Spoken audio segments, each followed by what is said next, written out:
ne va pas à Fania. Pour dire on traverse une période de crise, on essaie de les amener. Qu'est-ce qu'on fait? On a 45 marabouts dans la délégation de Lyon. C'est cet ensemble d'irrationalisation de la société qui produit ce que nous avons là. C'est-à-dire qu'aujourd'hui, c'est la chance. C'est l'église de réveil, c'est l'Inchale Sumba.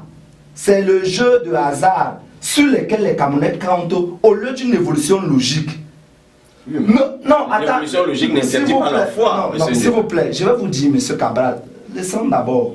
On est aujourd'hui à un niveau, comme disait M. Bell tout à l'heure, où vous voyez un monsieur qui sort de quelque part, on ne sait pas d'où il sort, il est milliardaire, personne ne se pose la question. On est un pays où, et ça revient au problème des normes, la crise de notre société, comme du football, est une crise normative, morale et morale.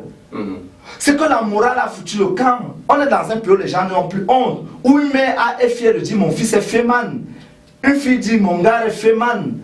Dans un pays où on adule les voleurs, vous avez vu coup de cœur 94, l'un des plus grands donateurs c'est qui? Poigne Donatien. Il est filmé avec toutes les autorités de la République. Voilà le modèle où on est arrivé aujourd'hui, où des gens estiment qu'ils peuvent partir de but en blanc comme ça, de mécanicien de moto à chirurgien à l'hôpital au CHU. Voilà le phénomène des faux diplômes. L'imposture se retrouve partout. Et c'est ça le problème de notre société aujourd'hui. C'est des ministres qui n'ont aucun parcours technocratique ou politique.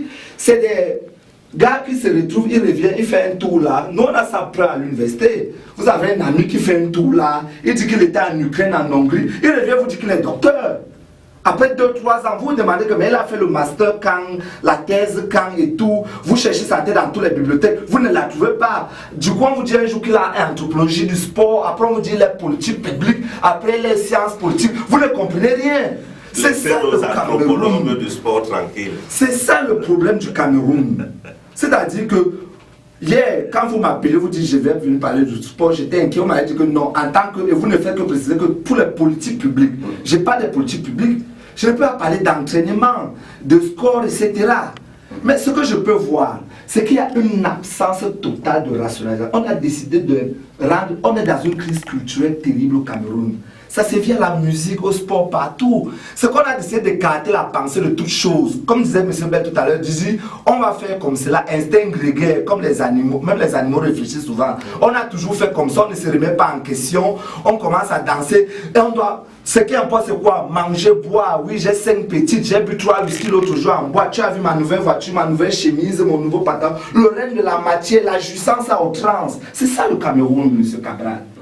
Du coup, on est en absence de tous les résultats, dans tous les domaines. Pendant qu'on paie les classements à la FIFA, on paie à Doing Business, on est classé dans aucune université d'Afrique, les 100 premières universités. Vous vous rendez compte?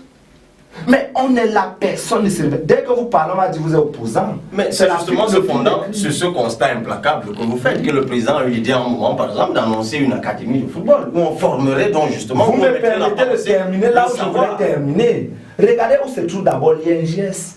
Institut national de la jeunesse des sports, le nec le plus ultra en termes de penser le sport camerounais. Vous voyez les locaux de l'INGS, vous ne pouvez pas rater ça. Vous voyez où se trouve l'INGS, c'est-à-dire qu'aujourd'hui, votre ami équato-guinéen, nigérien, tchadien, comme nous en avons arrive au Cameroun. Je veux pas parler de ceux de l'INSEE parce qu'on a une autre chose au Cameroun, c'est que c'est la chose des Blancs. Quand il faut acheter les belles Mercedes, avoir le portable dernier cri, la veste, ce n'est pas la chose des Blancs. Mais quand il faut déjà réfléchir, on dit que laisse les choses des Blancs. Je vous dis, regardez où se trouve l'Institut supérieur du sport camerounais, si je peux l'appeler ainsi, l'Institut national de la jeunesse des sports. C'est des salles de classe exiguës dignes de l'école primaire de mon village à ma mère. C'est l'absence de stade. On vous dit que, comme vous dites, les derniers ont soutenu dernièrement. Vous dites, ton mémoire porte sur quoi? Il dit que sur le football, ces gars, ils s'est entrés sur un stade de football quand. D'autres sont formés comme entraîneurs de tennis, d'autres comme entraîneurs de handball, basketball et tout. Pas d'infrastructure. Non, mais il y a quand même quelques infrastructures. Les GS, vous ne pouvez pas nier, non? Excusez-moi, Cabral, vous savez, moi j'ai été judoka. Mais il y a des terrains de basket. Moi j'ai été judoka à l'université, comme vous le savez.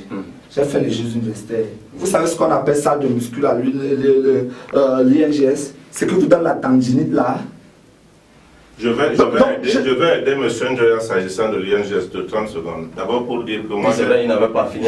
J'ai été élève au Suez Ngouakele entre 83 et 88. L'INGS a été récupéré sur les propriétés du lycée Leclerc. Oui. On n'a jamais pensé et imaginé l'Institut national de la jeunesse et des sports. Continue. Donc vous pensez qu'aujourd'hui, ce que le Cameroun mérite comme Institut national de la jeunesse et des sports, c'est ce que l'INGS est là. Et là maintenant, vous passez du coq à l'âne, parce que c'est devenu la marque déposée du Cameroun. Vous parlez déjà d'une académie du football. Ce qui doit penser d'abord globalement le sport est où? Même vous, à cette station, on disait qu'en particulier du général au particulier, n'est-ce pas? Est-ce qu'on commençait du particulier au général? Mais c'est cette irrationalisation du Cameroun, parce que le sport, le football ne peut pas être pensé de manière isolée. Il est pensé en concomitance avec l'athlétisme, avec l'haltérophilie, la musculation, est pensé même avec quand on travaille l'agressivité des sportifs. On fait du football une discipline de traction, puisque c'est cette discipline qui a la plus grande cause de population. Looking for some